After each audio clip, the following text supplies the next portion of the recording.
El arresto de Julian Assange en la Embajada de Ecuador en Londres, después de casi 7 años asilado allí, abre muchos interrogantes. Anuncio. ¿Qué hay detrás de la decisión del presidente de Ecuador de ponerle fin al asilo de Assange? ¿Terminará el fundador de Wikileaks enfrentando la justicia estadounidense? ¿Qué tal? Bienvenidos a Yaniot PM. Les saluda Patricia Yaniot, esta vez en una edición especial de nuestro programa desde Washington, en compañía del presidente de Ecuador, el señor Lenín Moreno, a quien estaremos preguntándole sobre su decisión de revocarle el asilo que le había dado durante 7 años Ecuador a Julian Assange en su embajada en Londres. Veamos primero qué fue lo que sucedió. Después de casi 7 años enclaustrado, el asilo de Julian Assange en la Embajada de Ecuador en Londres llegó a su fin. El fundador de Wikileaks fue entregado a la policía británica, que lo sacó a la fuerza luego de que Assange perdiera el asilo y su nacionalidad ecuatoriana. Durante el operativo, Assange gritaba y se resistía al arresto. La detención se produjo poco después de que el presidente de Ecuador, Lenín Moreno, anunciara su decisión. Anuncio que la conducta irrespetuosa y agresiva del señor Julian Assange, las declaraciones descorteses y amenazantes de su organización aliada en contra del Ecuador y, sobre todo, la transgresión de los convenios internacionales han llevado la situación a un punto en que el asilo del señor Assange es insostenible e inviable. ¿Pero qué llevó a Julian Assange a refugiarse en la Embajada de Ecuador y por qué estuvo allí por tanto tiempo? El australiano saltó a los titulares de la prensa mundial cuando su sitio web, Wikileaks, publicó un video del ataque de un helicóptero estadounidense en Irak que acabó con la vida de 2 periodistas de Reuters y varios civiles. Esas imágenes fueron solo el inicio de una serie de publicaciones que sacaron a la luz las actividades de Estados Unidos y sus aliados en las guerras de Afganistán e Irak. Desde ese momento, Assange estuvo en el punto de mira de Estados Unidos junto a Chelsea Manning, una analista de inteligencia del ejército que ayudó a filtrar la información. Poco después de la revelación de estos documentos confidenciales, Julian Assange fue acusado de agresión sexual por 2 mujeres en Suecia y las autoridades emitieron una orden de arresto en su contra. La policía de Londres arrestó al fundador de Wikileaks, quien quedó en libertad condicional y siguió luchando por defender su inocencia en las cortes.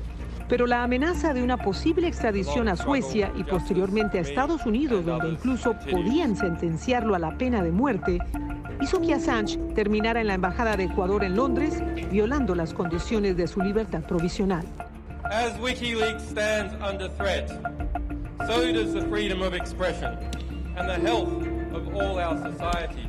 Y es que el entonces presidente de Ecuador, Rafael Correa, y algunos miembros de su gobierno habían insinuado en anteriores ocasiones la voluntad de su país de proteger a Assange. La relación del nuevo inquilino de la embajada con el gobierno que le proporcionaba protección se mantuvo en términos más que cordiales hasta que la presidencia de Rafael Correa terminó en el año 2017. Con la llegada de su sucesor, Lenín Moreno, los cimientos del asilo político de Assange comenzaron a resquebrajarse y terminaron de derrumbarse con la reciente publicación de un escándalo financiero que vinculaba al hermano del presidente Moreno con una empresa constituida en un paraíso fiscal. El primer principio del asilo, fundamental, no devolver al asilado, es lo que acaba de hacer el gobierno traidor del Ecuador, y yo por eso le pido disculpas al mundo entero. Hay un grave caso de corrupción contra Lenín Moreno. El gobierno de Ecuador acusa a Wikileaks de estar detrás de la publicación de estos documentos y quizás fue este el punto de inflexión para tomar la decisión de retirarle la protección. Lenín Moreno también ha acusado a Julian Assange de usar la embajada como un centro de espionaje. Para muchos se trataba de romper otro eslabón de la cadena que unía a Rafael Correa con quien fuera su vicepresidente, Lenín Moreno. La medida del actual mandatario también se ve como otra maniobra en el cambio de política para recomponer las relaciones de Ecuador con Estados Unidos. El presidente de Ecuador se ha referido varias veces a Julian Assange como un problema heredado, pero lo cierto es que tardó 1 año y medio en retirarle la protección.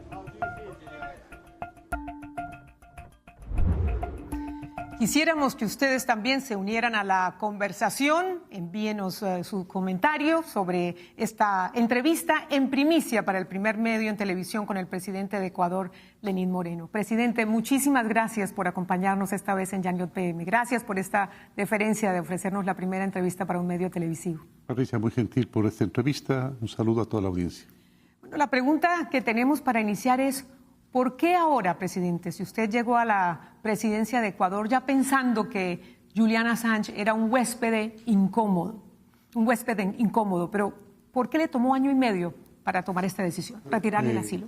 Realmente nosotros, con la tolerancia que nos ha caracterizado, permitimos al señor Assange que conversemos con él, más bien dicho, acerca de los protocolos, acerca de las normas de convivencia normal que deberíamos haber tenido y que debería haber tenido él dentro de la embajada. Lastimosamente, él las violó de manera frecuente. Vuelvo a recalcar, somos un gobierno tolerante, hemos rescatado el respeto a la opinión, el respeto a la libertad de expresión, el respeto a los ciudadanos. Hemos acabado con la confrontación que lastimosamente nos dejó el régimen anterior, pero el tema del señor Assange se volvió realmente insostenible. Es por eso que decidimos dar por terminado el asilo diplomático que le habíamos otorgado. ¿Cómo era antes la vida en la embajada con Julian Assange bajo el gobierno de Rafael Correa y cómo cambió cuando usted llegó a la presidencia? Bueno, usted sabe perfectamente, Patricia, porque es Vox Populi, todo el mundo conoce, que el señor Assange violó permanentemente el silencio que debe, principalmente con respecto a la política, a las elecciones, a las cosas que no pueden salir pues, de los gobiernos, sino que deben quedar únicamente para ellos. Él violó de manera permanente y nosotros por eso dimos por terminado el asilo. ¿Qué hacía en la embajada? Porque nos cuentan que además recibía muchísimas visitas de celebridades y muchos se preguntan si en algún momento recibía, por ejemplo, visitas de funcionarios rusos. Puede ser que sí, un poco difícil decirlo, pero lo que sí es bastante conocido es que tenía un equipo de hackers, al igual que él, que estaban permanentemente violando los secretos de los países e interviniendo en asuntos como las elecciones de Estados Unidos, como el gobierno del Vaticano y como el tema de Cataluña, la independencia que están proponiendo por un grupo de catalanes de España. Todo esto dio como resultado que a la final decidamos quitarle ese asilo que le habíamos otorgado. Usted hablaba este fin de semana en una entrevista al periódico The Guardian que Assange había convertido la embajada en un centro de espionaje. ¿A qué se refiere particularmente? Así es, verdaderamente, en eso se había convertido. Es por eso que las visitas que él recibía era para dar las disposiciones con respecto al espionaje que debían practicar. Muy selectivo, por supuesto, con determinados gobiernos. ¿Quién espiaba? A los gobiernos. ¿A cuáles? A varios gobiernos, el de Estados Unidos, el del Vaticano, el de España, el del Ecuador, sí, cómo no. No se olvide usted que inclusive se publicó fotos privadas mías, nada malo, nada en especial. Comportamientos que uno tiene regularmente dentro de su hogar, pero nadie tiene derecho a que se viole de esa manera su intimidad. ¿Por qué cree y en qué momento cree usted que lo hackearon, que le hackearon su teléfono, presidente, y el de su esposa, de donde supuestamente salieron estas imágenes, estas fotografías? Bueno, el momento en que lo hicieron se me hace un poco difícil. Uno tiene acumulados pues, en sus archivos las fotografías que va tomando durante su vida y en un momento determinado esas fotografías salieron a la luz. Eso de alguna forma preocupa sí, pero no es lo más importante. Lo más importante, vuelvo a recalcar, es el comportamiento violatorio a las normas de convivencia que nosotros ya habíamos acordado con él y con su Procuraduría Jurídica, y las violó. Inclusive, debo decirlo con mucha pena, que en más de una ocasión despreció al Ecuador hablando de su insignificancia, hablando de la poca validez que tiene Ecuador y además, qué pena decirlo, pero inclusive manchando las paredes de la embajada con sus heces fecales, lo cual nos da la medida del poco respeto que tenía por el sitio que le había dado acogida afectuosa y asilo. Usted también se refirió en su anuncio oficial del retiro del asilo que estaba amenazando al Ecuador. ¿Qué tipo de amenazas? ¿Cómo no? En algún momento amenazó que en el caso de que se termine su estadía allí, pues él activaría puntos. Para nosotros era un poco difícil saber de qué puntos se trataba en este momento. Hemos recibido aproximadamente 40 millones, óigase bien, 40 millones de ataques cibernéticos por parte de los equipos que entiendo muy vinculados a él. ataques a entidades del Estado ecuatoriano. A entidades del Estado, a entidades financieras, a entidades de gobierno, etcétera, etcétera. ¿Y es cierto, presidente, que una vez amenazó con hacer explotar la embajada? Bueno, yo eso francamente no lo sé, no puedo asegurarlo, porque él hablaba de explotar puntos y no sabíamos exactamente a qué se refería. Ahora creo que han sido puntos cibernéticos precisamente para causar daño a la organización de los países. Porque me dicen funcionarios de su gobierno que tenía un código en la puerta de su habitación y que nadie en la embajada podía acceder a su cuarto, y que decía que si lo sacaban de la embajada tenía oxígeno y hacía explotar la embajada. ¿Eso es cierto? Francamente, esto no sé si sería verdad, así se decía, pero de todas formas no fue uno de los elementos que tomamos en cuenta para terminar con su asilo. Presidente, hablemos del por qué ahora. Usted mencionaba la hackeada de sus imágenes, de su teléfono, y eso está asociado con un portal, el INA Papers, que intentaban denunciar una trama de corrupción de empresas offshore, una de esas que fundó su hermano y amigos suyos. Mi pregunta es esto una venganza? ¿Fue esa la gota que derramó el vaso y usted dijo, hasta aquí el asilo? Bajo ninguna circunstancia, Patricia. Nosotros somos excesivamente tolerantes con la crítica, inclusive acerba y mentirosa, de muchos opositores. Con respecto a esto, usted ha revisado ya los documentos, nada de eso es verdad. Nada de eso es verdad. Todo aquello que se ha manifestado con respecto a mucho dinero, muchos millones de dólares, no es cierto. Y aquello de que desde esa empresa compramos supuestamente un departamento también es falso. Como usted debe haber visto en unos videos, pues la gente de ese departamento manifiesta, de ese edificio, manifiesta no haberme visto nunca a mí ni a nadie de mi familia allí. Cuando la persona que nos acusaba decía de que nosotros pasábamos frecuentemente en un departamento de lujo que además no lo era. Pero ya se puede imaginar usted la cantidad de mentiras que un gobierno debe afrontar para salir adelante. ¿Y usted cree que Rafael Correa, su enemigo político, ahora está detrás de todo esto? Él está detrás de todo esto. Yo no quisiera hablar de él. Ya verdaderamente la justicia del Ecuador ha dado casi su veredicto con respecto a todos los actos de corrupción que él cometió, a tal punto que inclusive es un prófugo de la justicia que se pasea libremente a nivel internacional.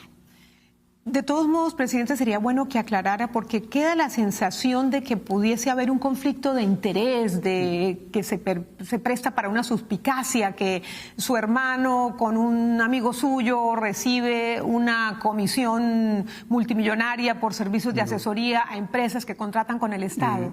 No, Patricia, no es verdad. No es verdad.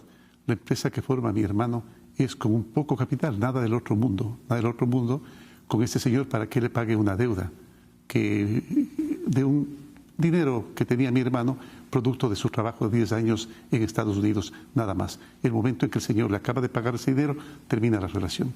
Termina la relación y termina la relación de mi hermano con esa empresa. El señor continúa con su empresa, pues y hace sus propios negocios. Pero no coincide con la revelación de que usted recibió unos muebles en calidad de préstamo, que él retira el nombre de la empresa. No, le voy a comentar. Frecuentemente, el doctor Ban Ki-moon, debido al trabajo que habíamos realizado con el tema de discapacidades nosotros, el doctor Ban Ki-moon me tuvo la gentileza de designarme enviado especial en Ginebra de Naciones Unidas por tema de discapacidad. Frecuentemente, amigos que llegaban me encargaban muebles, tenía una bodega yo allí, me encargaban muebles mientras encontraban departamento. No es fácil encontrar departamento en Ginebra, y eso es lo que ocurrió.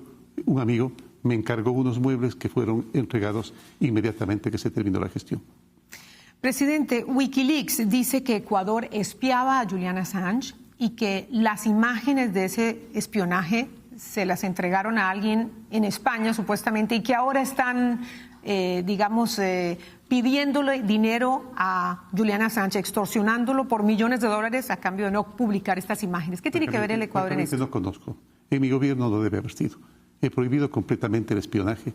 He prohibido tajantemente que el gobierno intervenga en la vida privada de nadie. Así es que en mi gobierno no puede haber sido. Ustedes también han dicho que hubo irregularidades en la ciudadanía, en el otorgamiento de la ciudadanía al señor Assange. Y yo me pregunto, ¿no debería usted también asumir un mea culpa? Porque esa ciudadanía fue otorgada bajo su gobierno con su ex canciller, María Fernández Espinosa. La ciudadanía fue entregada en base a información falsa. En otras palabras, el señor Assange engañó a la Cancillería ecuatoriana para poder obtener la nacionalidad. ¿Y quién debería asumir la responsabilidad por ese engaño? El señor Assange. O sea, ni su ex canciller ni usted si deberían... por parte de integrantes de Cancillería, pues habrá que ver la sanción que les corresponda. Pero el señor Assange es el que mintió con respecto al cumplimiento de requisitos para poder lograr la nacionalidad. Durante este tiempo que usted ya empezó a haber problemas de convivencia con el señor Assange, presidente, ¿hubo algún acuerdo, algún diálogo con el FBI, con Scotland Yard, con, en fin, gobiernos europeos o de Estados Unidos para llegar a una resolución? En absoluto con ellos. Sí, con el gobierno británico, con la Procuraduría Jurídica del señor Assange, con su defensoría y con el señor Assange. Con ellos conversábamos acerca de las condiciones para su salida. Nosotros hemos insistido, y usted ha visto las cartas que nos ha enviado el gobierno británico, indicándonos que en caso de que se termine el asilo del señor Assange, no se permitiría que él sea deportado a un sitio donde sufra torturas o donde corra peligro su vida, o un país donde tenga la pena de muerte, por ejemplo. ¿No recibió ninguna presión, o si recibió presión de algún país para tomar esta decisión? No, en absoluto, Patricia. Es una decisión soberana del gobierno ecuatoriano. Presidente, hay un ciudadano sueco que fue arrestado en su país cuando se disponía a salir del Ecuador en el aeropuerto. ¿Qué sospechas, qué indicios, por qué se lo investiga? Bueno, para no entorpecer las investigaciones, Patricia, no se lo voy a decir en este momento, pero fue encontrado con muchas evidencias que están siendo en este momento analizadas. El ciudadano permanece con prisión preventiva y entendemos nosotros que pronto tenemos los resultados del análisis de las pruebas que hemos encontrado. ¿Y usted cree que él está detrás de este plan de desestabilizar su gobierno? Él visitaba frecuentemente durante el año al señor Assange y seguramente recibía las instrucciones de lo que tenía que hacer. ¿Entraba a la embajada ecuatoriana en Londres? Sí, entraba a la embajada ecuatoriana. ¿Y tiene algún vínculo con el ex canciller Ricardo Patiño, que también él ha viajado frecuentemente con el canciller Patiño. ¿Han viajado juntos? Sí, han viajado juntos y en más de una ocasión con un día de diferencia, pero generalmente al mismo sitio. Seguramente tenía mucho vínculo con él y estaba prestándose para cumplir con disposiciones o mantenerlo informado. Sin embargo, hay un juez que desestimó una orden de arraigo preventiva contra el señor Patiño para investigarlo por supuestamente estos hechos. ¿Qué opinión le merece eso? No, nosotros somos extremadamente respetuosos con las decisiones que tomen las funciones de control, que son autónomas. Ahora sí son autónomas e independientes. Y hay otros 2 hackers rusos que dice su ministra del Interior que están en Ecuador. Cuéntenos también allí dónde es la sospecha. También se están siendo investigados, Patricia, vuelvo a recalcar, para no entorpecer las investigaciones, preferiría no adelantarle, pero usted tendrá todos los datos en el momento en que ya tengamos los resultados de las investigaciones. Presidente, y ya para terminar, el expresidente Correa lo acusa a usted de traidor, de corrupto, dice que va a terminar en la cárcel y de prestarse de rodillas, ¿no?, a un requerimiento de Estados Unidos para que le entregue la cabeza de Assange. ¿Qué le responde? Eso es mentira. Eso es mentira. El que traicionó al Ecuador es él. Es él, que con todo un sistema, con toda una trama de corrupción, seguramente dejó al Estado sin miles de millones de dólares, ya sea en corrupción o en obras faraónicas bastante mal hechas. A mí no me preocupa ir a la cárcel, pero él debería estar ya allí. Presidente Moreno, gracias por acompañarnos nuevamente en Univisión y esta vez en Yaniot PM. Gracias, de verdad. Buenas tardes. Buenas tardes.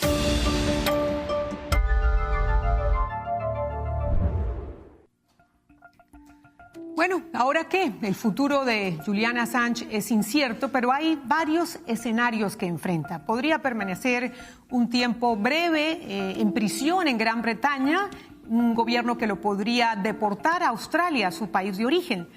Assange también podría verse extraditado a Suecia, un país que lo requería para que respondiera a 2 cargos, uno por violación, otro por abuso sexual. Uno de esos cargos prescribió, otro cargo fue abandonado por la justicia sueca, pero muchos piensan que ahora que Julian Assange no tiene la protección del gobierno ecuatoriano, podría reactivar ese requerimiento judicial. Julian Assange, o Gran Bretaña, también podría extraditar a Assange a Estados Unidos. Allí enfrenta un cargo de conspirar con Chelsea Manning, una ex analista de inteligencia del ejército de los Estados Unidos, para cometer intrusión informática. Este es un cargo que enfrentaría de ser encontrado culpable 5 años en prisión. La justicia estadounidense dice que Assange colaboró con Chelsea Manning para ayudarla a descifrar la contraseña de una red confidencial que maneja el Pentágono, donde alberga todo tipo de documentos y comunicaciones clasificadas y confidenciales. Lo que muchos se preguntan es si finalmente Assange es extraditado a Estados Unidos, si habrá cargos adicionales que impliquen un castigo por la publicación de estos cientos de miles de emails y comunicaciones confidenciales y clasificadas del Departamento de Estado y operaciones militares en Irak y en Afganistán. Y eso crea un problema, enciende las alarmas de la libertad de expresión. ¿Por qué? Bueno, porque los periodistas generalmente trabajamos con fuentes y con informantes que nos suministran documentos clasificados para destapar escándalos de abusos de poder, escándalos de corrupción que cometen los gobiernos. Y en este caso se pondría a prueba esa libertad de expresión y se pondría a prueba esa línea de comunicación entre informante y fuente con periodista, medio y editor, porque finalmente sin esos documentos los periodistas no podemos hacer nuestro trabajo de periodismo de investigación. Así que vamos a estar muy pendientes de qué es lo que puede pasar. Pero en ese caso también Assange tendría que enfrentar otro escenario posible, y es que, como le sucedió a su compañera de conspiración, como es el cargo de la justicia estadounidense, Chelsea Manning, quien fue condenada a 35 años de prisión por espionaje y por traición, bueno, cumplió 7 años de condena y en uno de sus últimos actos de gobierno, el expresidente Barack Obama la indultó y salió libre. Yo me pregunto, si esto llega a pasar con Assange, habría que ver si Donald Trump, el presidente Trump, todavía está en el poder y si para ese entonces se acordará que durante su campaña presidencial decía que amaba a Wikileaks. Esto es todo, esta vez en Yaniot PM. Gracias por habernos acompañado. Gracias al presidente Lenín Moreno por estar nuevamente con nosotros y espero que nos sigan por nuestras redes sociales y que estén muy pendientes sobre el desarrollo del caso Assange a través de nuestra página web noticiasunivision.com. Gracias, hasta una próxima oportunidad. Les habló Patricia Yaniot.